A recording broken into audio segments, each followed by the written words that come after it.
Muy buenos días.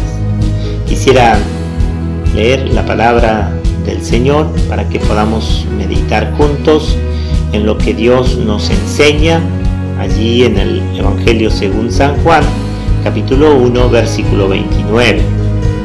Lleva como título esta porción: Juan el Bautista declara que Jesús es el Mesías. Y dice así: el siguiente día vio Juan a Jesús que venía a él, y dijo: He aquí el Cordero de Dios que quita el pecado del mundo. Amén. Vemos realmente que Juan declara que Jesús es el Cordero de Dios. El verdadero mensajero solo puede dar testimonio a aquel que, como Juan, recibió salvación. Dar testimonio de él fue su mayor gozo. El título de Señor, Cordero de Dios, es uno de los muchos títulos de Cristo. El Señor poseyó todas las características según la ley que debía tener un cordero para sacrificio. La inocencia del Cordero, Jesús, el Cordero, era inocente, inmaculado, agradable a Dios, y el Señor era humilde, era paciente y estaba libre de toda malicia. Fue voluntariamente al madero delante del sumo sacerdote, de Pilato y los escarnecedores. En todas partes fue el Cordero manso de Dios. La utilidad del Cordero: el hombre utilizaba la carne y la lana del Cordero como alimento y vestimenta. Jesús, el Cordero de Dios, es todo para nosotros. Su sangre nos purifica, su carne es nuestra comida. Al mismo tiempo, Él es nuestra protección. El Cordero Pascual es figura de Jesús. El Cordero de Dios debía ser inmaculado, ser muerto en un tiempo determinado, asado en fuego. La sangre dio seguridad contra la muerte segura de los primogénitos. Todo esto fue consumado plenamente por el Señor, el Cordero de Dios. La obra del Cordero, por su obediencia hasta la muerte de cruz, expió nuestros pecados, nos abrió el acceso a Dios. El justo murió por los injustos, por lo cual allí vemos esa referencia directa al Cordero. Juan tuvo solo un mensaje: he aquí el Cordero de Dios. Él sabía que solo Jesús podía quitar los pecados. ¿Cómo podemos contemplar al Cordero? Con gran respeto, como lo hacen los ángeles que se postran delante de él. El respeto a Dios es algo que ayudará a cada uno de nosotros a valorar esa gran obra que Jesús hizo por nosotros. Pero también debemos hacerlo con humildad, pues nuestros pecados lo llevaron a la cruz. Que podamos siempre poner nuestros ojos en el Señor y podamos siempre mantener una gratitud para con Dios en nuestros corazones. Damos gracias al Señor. Padre Santo, queremos orar en esta mañana reconociendo que el sacrificio que tú hiciste allí en la cruz del Calvario nos ha dado seguridad, nos ha dado perdón, nos ha dado limpieza y purificación para nuestros corazones, para todo nuestro ser. Declaramos en esta mañana que tú eres el Cordero Pascual, el sacrificio perfecto que fue hecho allí por nuestros pecados, y que también a través del derramamiento de tu sangre cada uno de nosotros hemos sido purificados, por lo cual en esta mañana tenemos completa paz delante de nuestro Dios y queremos, Señor, agradecerte porque tú lo hiciste para el bien de nuestras vidas. En el nombre de Jesús. Es el primera de San Juan capítulo 1 versículo 7.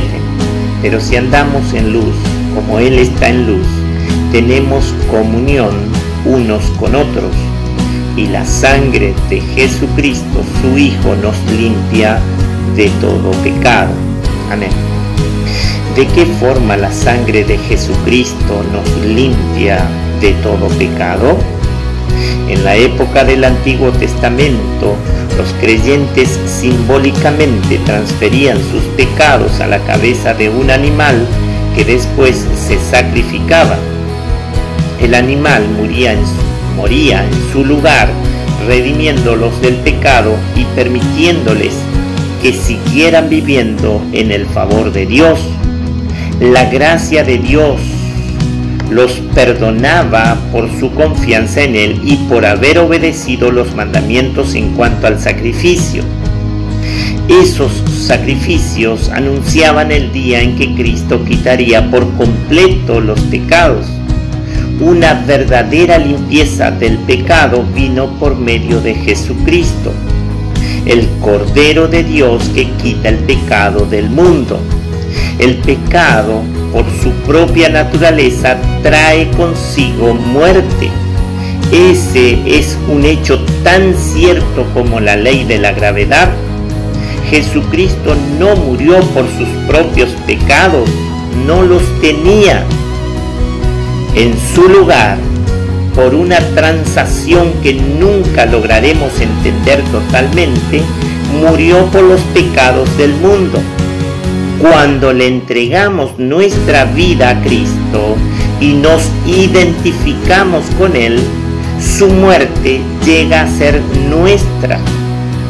Descubrimos que de antemano pagó el castigo de nuestros pecados.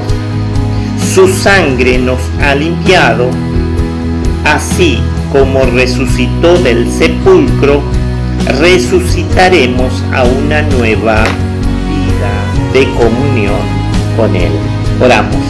Padre Celestial, en esta mañana te damos gracias, porque así como tú nos has dado un nuevo amanecer, también creemos que viene sobre nuestros corazones esa nueva vida que tú nos has dado mediante el sacrificio y mediante el pago que tú hiciste allí en la cruz del Calvario, por lo cual te damos muchas gracias.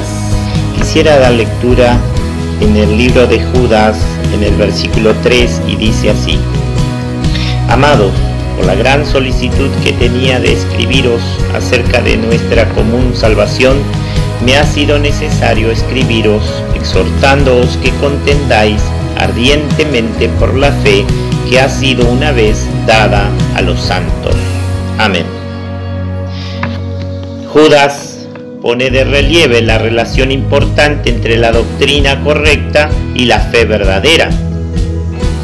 No debe comprometerse la verdad de la Biblia, ya que ésta nos da datos verídicos acerca de Jesús y la salvación. La Biblia es inspirada por Dios y nunca se le debe tergiversar ni cambiar.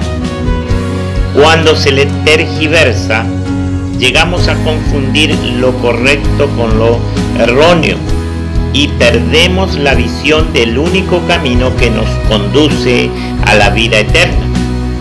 Antes de escribir acerca de la salvación, por lo tanto, Judas sintió que debía ubicar a sus lectores en el lugar correcto, invitándolos a volver a los rudimentos de la fe.